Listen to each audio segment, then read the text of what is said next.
देश में गर्मी का पारा बढ़ रहा है और सियासी पारा भी चढ़ रहा है, लेकिन मैं देख रहा हूं आपके उत्साह में, आपके जोश में और आपके जज्बे में कोई कमी नहीं है। इस बार चंद्रपुर ने भी मन बना लिया है, फिर एक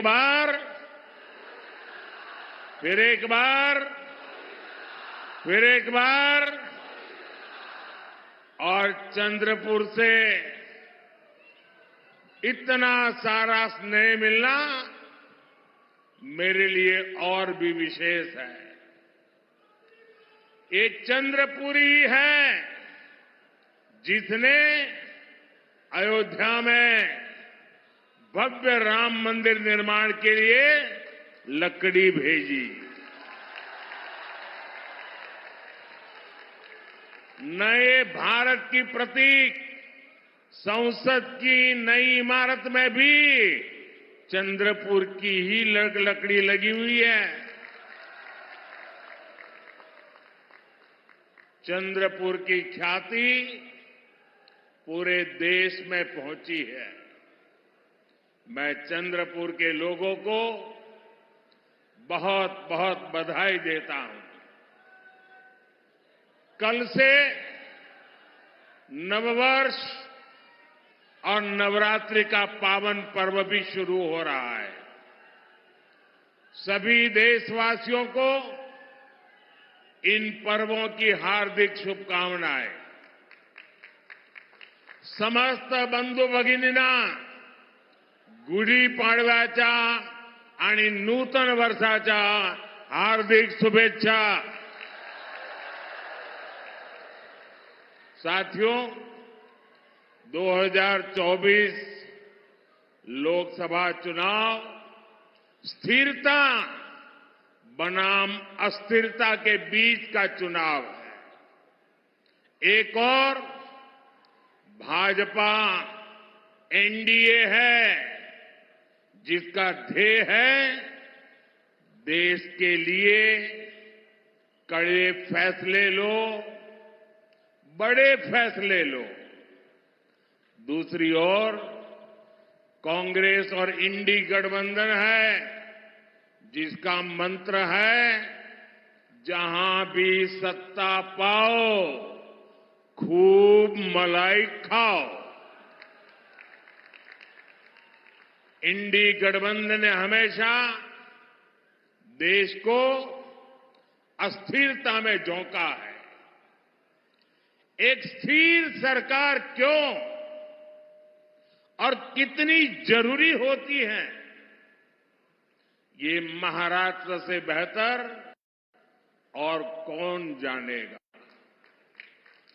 इंडी अलायंस की केंद्र में जब तक सरकार रही, महाराष्ट्र की लगातार उपेक्षा होती रही। विकास से जुड़ा कोई भी प्रोजेक्ट देखते ही ये कहते थे कमीशन लाओ या काम पर ब्रेक लगाओ।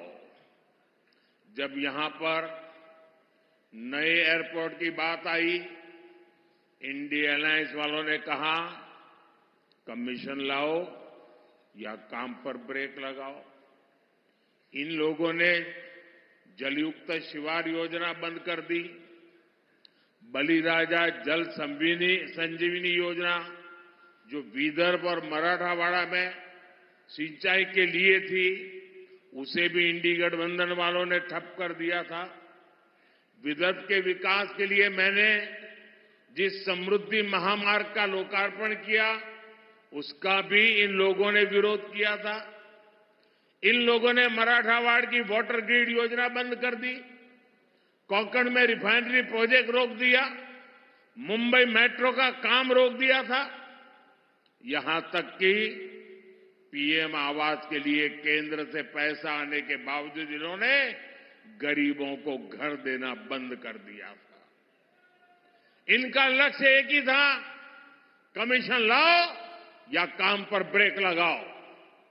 भाई और बहनों, हमारी सरकार ने महाराष्ट्र और विदर्भ के विकास के लिए इन सभी योजनाओं को फिर से शुरू किया है। मुख्यमंत्री एकनाथ जी शिंदे, उप मुख्यमंत्री देवेंद्र फडणवीस जी और अजीत पवार जी के साथ पूरी सरकार दिन रात काम कर रही है। विकास के बड़े काम तेजी से पूरे हो रहे हैं और जब नीयत सही होती है तो नतीजे भी सही होते हैं। इसलिए साथियों, आज देश का दलित, पिछड़ा, आदिवासी और गरीब मोदी सरकार को अपनी सरकार मानता है, अपनापन महसूस करता है। मोदी किसी शाही परिवार में पैदा होकर प्रधानमंत्री नहीं बना। मोदी एक गरीब परिवार में जन्म लेकर आपके बीच रहकर यहां तक आपने पहुंचाया है। और इसलिए मुझे पता है, जिन करोड़ों देशवासियों के पास अपना घर नहीं था, उनमें ज्यादातर दलित, पिछड़ा, आदिवासी ही थे।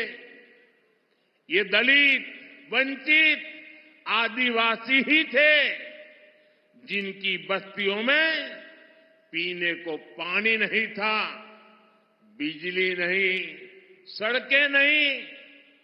इसी समाज के बच्चों को शिक्षा के अभाव से सबसे ज्यादा जूझना पड़ता था। साथियों, इसलिए मोदी ने गारंटी दी थी कि हमारी सरकार दलित, आदिवासी और पिछड़ा परिवारों का जीवन बदलने के लिए काम करेगी। मोदी ने वंचित वर्ग के हालातों को बदलने के लिए निरंतर मेहनत की है। देश में जिन 4 करोड़ गरीबों को पीएम आवास मिले हैं, उनमें सबसे ज्यादा इसी वर्ग के लोग हैं। हमने जिन 10 करोड़ से ज्यादा परिवारों को मुफ्त उज्ज्वला सिलेंडर दिया, वो कौन है? वो अधिकांश इसी वर्ग के लोग हैं। हमने वंचित वर्ग के हर परिवार के घर में शौचालय बनवाया है। आज हम 80 करोड़ से ज्यादा जरूरतमंदों को मुफ्त राशन दे रहे हैं। इसमें हमारे दलित, आदिवासी और पिछड़ा ही सबसे ज्यादा है। आपको पीछे मुड़कर देखने की जरूरत नहीं है। आप खुद का लगाओगे भी तो भी दिखाई नहीं देगा। आखिर तक लोग खड़े हैं। यहां कुछ लोगों को मन करता है जरा देखे पीछे कितने लोग हैं। जहां मेरी नजर पहुंचती है, मुझे लोग ही लोग नजर आ रहे हैं। और इसलिए आप लोग पीछे मुड़कर नहीं देखोगे तो चलेगा। आज 50 करोड़ से ज्यादा गरीबों को 5 लाख रुपए तक का मुफ्त इलाज मिल रहा है। आज जिन 11 करोड़ किसानों के खाते में किसान सम्मान निधि का पैसा जा रहा है, वो छोटे और कमजोर किसान ही है।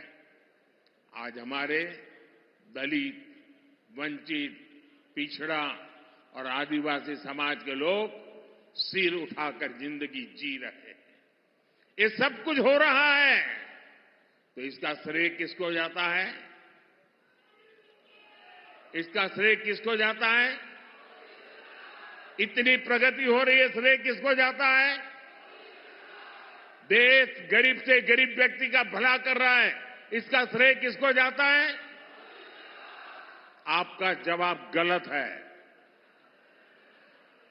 ये मोदी के कारण नहीं, ये सब आपके एक वोट की ताकत ने किया है। आपने मोदी को आशीर्वाद दिया है, और इसलिए ये जो पुण्य कार्य है उसके आप भी उतने ही हकदार हैं। साथियों, राजनीतिक पार्टियों का ये दायित्व होता है कि वो जनता की समस्याओं का समाधान करें, लेकिन कांग्रेस पार्टी खुद ही समस्याओं की जननी है। आप आजादी के बाद से गिनना शुरू करिए, देश का विभाजन हुआ, मजहब के नाम पर ये विभाजन किसने करवाया? किसने करवाया? किसने करवाया? देश आजाद होते ही कश्मीर में समस्या खड़ी कर दी गई। कश्मीर में समस्या किसने पैदा की?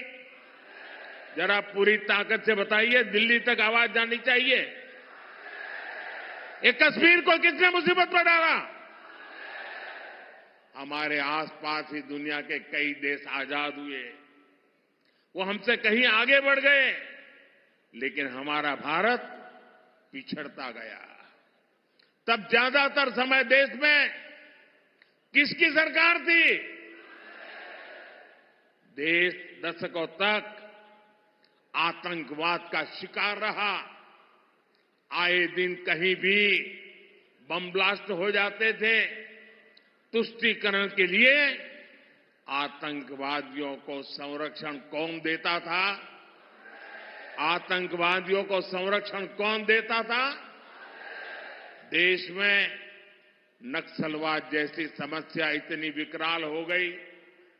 ये लाल आतंक किसकी देन था? किसकी देन था? साथियों, आजादी के 7 दशक बाद तक राम मंदिर का 500 साल पुराना विवाद बना हुआ था। अयोध्या में राम मंदिर के निर्माण पर अड़ंगा कौन लगाता था? अड़ंगा कौन लगाता था? कोर्ट में किस पार्टी के लोग भगवान राम के अस्तित्व पर सवाल उठाते थे? कौन सी पार्टी के वकील सुप्रीम कोर्ट में जाकर कहते थे कि राम मंदिर पर फैसला न सुनाए? किस पार्टी ने राम मंदिर प्राण प्रतिष्ठा आयोजन का बहिष्कार किया? किस पार्टी ने दशकों तक बाबा साहब आंबेडकर को भारत रत्न नहीं मिलने दिया? इतने दशकों से हमारे लोग पिछड़ा वर्ग आयोग को संविधान का दर्जा देने की मांग कर रहे थे। किसने पिछड़ा वर्ग के साथ धोखा किया? हर बात का जवाब एक ही है। एक ही है कि नहीं है? एक ही है कि नहीं है? साथियों, पिछले 10 वर्षों से कांग्रेस सत्ता से बाहर है। आपने एनडीए को पूर्ण बहुमत दिया। हमने देश की बड़ी बड़ी समस्याओं का स्थायी इलाज किया है।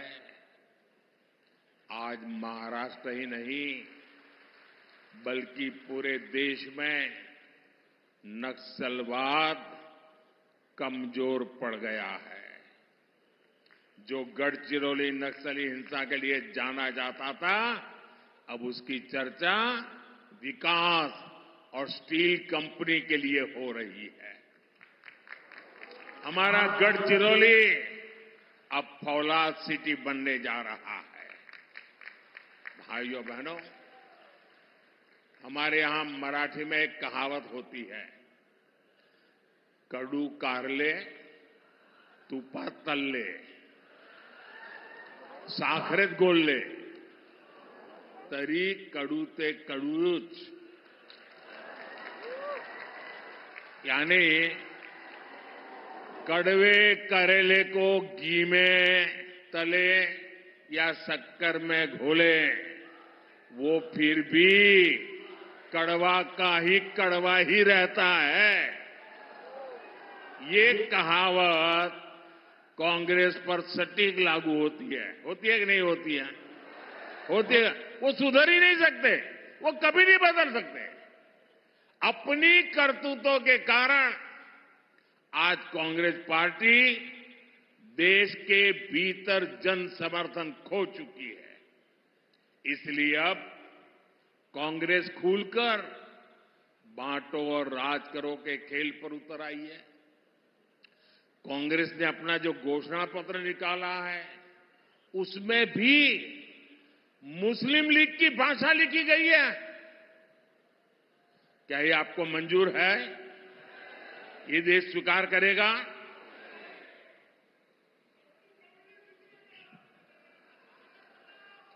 इनके सांसद भारत के एक और विभाजन की बात कर रहे हैं। इंडिया अलायंस के लोग दक्षिण भारत को अलग करने की धमकी दे रहे हैं। इंडिया अलायंस में शामिल डीएमके पार्टी सनातन को डेंगू, मलेरिया कहकर उसके खात्मे की बात करती है और कांग्रेस नकली शिवसेना वाले उन्हीं लोगों को महाराष्ट्र में लाकर उनसे रैली करवाते हैं। अभी 2-3 दिन पहले ही कांग्रेस के राष्ट्रीय अध्यक्ष ने एक और बयान दिया है। उन्होंने कहा है कि मोदी देश में जहां जाता है दूसरे राज्यों में जाकर के वहां कश्मीर और आर्टिकल 370 की बातें क्यों करता है? आप मुझे बताइए, क्या ये कांग्रेस की विभाजनकारी सोच है कि नहीं है? कश्मीर हमारा है कि नहीं है? पूरे हिंदुस्तान का है कि नहीं है? हमारा सिरताज है कि नहीं है? क्या कश्मीर के लिए ये भाषा हमें मंजूर है? जब छत्रपति शिवाजी महाराज ने दिल्ली सल्तनत से मोर्चा लिया था तब उन्होंने क्या ये कहा था कि दिल्ली में जो हो उसे मेरा क्या वास्ता? क्या कभी छत्रपति शिवाजी महाराज ने कहा था? क्या लोकमान्य तिलक कभी सोच सकते थे कि पंजाब में जलियांवाला बाग हत्याकांड हो तो उसे महाराष्ट्र का क्या वास्ता? कभी नहीं सोच सकते। जब कश्मीर आतंक की आग में झुलस रहा था, कश्मीरी पंडितों के घर जलाए जा रहे थे, तब स्वर्गीय बाला साहब ठाकरे खुलकर कांग्रेस के खिलाफ आए थे। तब बाला साहब ठाकरे जी ने नहीं सोचा कि कश्मीर में आग लगी है तो उससे महाराष्ट्र वालों का क्या वास्ता। मुझे खुशी है कि हमारे एकनाथ शिंदे जी और उनकी पार्टी बाला साहब के विचारों को पूरी मजबूती से आगे बढ़ा रही है। साथियों, भाजपा एनडीए ने गढ़चिरौली चिमूरी से अशोक नेते जी को और चंद्रपुर से मेरे पुराने साथी भाई सुधीर जी को अपना उम्मीदवार बनाया है। सुधीर जी ने मंत्री रहते हुए क्षेत्र के लिए लगातार काम किया है। इन उम्मीदवारों को आपका समर्थन मोदी को मजबूत करेगा। मेरा आप सबसे अनुरोध है कि 19 अप्रैल और 26 अप्रैल को भारी संख्या में मतदान करें और मेरा आपसे आग्रह है, हर पोलिंग बूथ अपने पुराने सारे रिकॉर्ड तोड़ दे। तोड़ेंगे? इस चुनाव में हमें सबसे पहले पोलिंग बूथ जीतना है। जीतेंगे? पोलिंग बूथ में घर घर जाएंगे, लोगों से मतदान के लिए आग्रह करेंगे। गर्मी कितनी ही क्यों न हो, मतदान भारी होगा। सुबह सुबह मतदान कराओगे? अच्छा, मेरा एक और काम करोगे? ये सुधीर जी का काम नहीं है, मोदी का है, करोगे? ये अशोक जी का काम नहीं, मेरा काम है, करोगे? पक्का करोगे? सबके सब जरा हाथ ऊपर करके बताइए, करेंगे? मेरा एक काम करना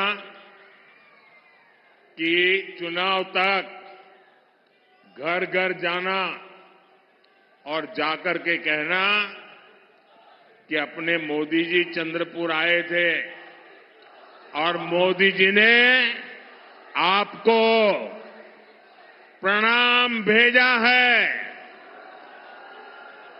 पहुंचाएंगे मेरा प्रणाम? घर घर मेरा प्रणाम पहुंचाएंगे?